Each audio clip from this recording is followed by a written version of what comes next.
रात के ठीक 12 बजे थे। आसमान पर काले बादल छाए हुए थे और बारिश ऐसे गिर रही थी जैसे आसमान अपना सारा गुस्सा जमीन पर बरसा रहा हो। बिजली बार बार चमक रही थी और हर कड़क ऐसी लगती थी जैसे कोई आसमान पर चिल्ला रहा हो।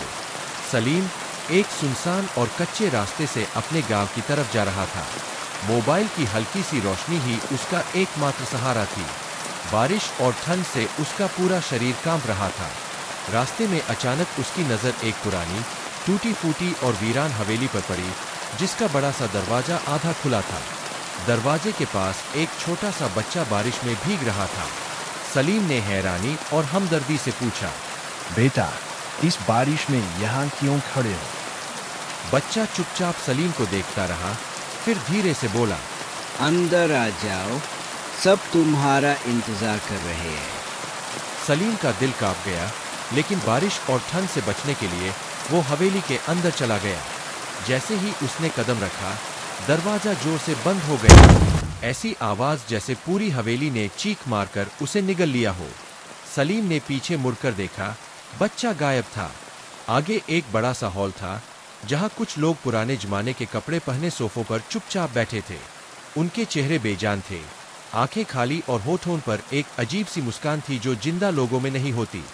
सलीम की सांसें रुकने लगीं, दिल तेजी से धड़कने लगा। ये कौन लोग हैं? सलीम ने कांपती आवाज में पूछा। तभी दीवार के साए से एक बूढ़ी औरत निकली।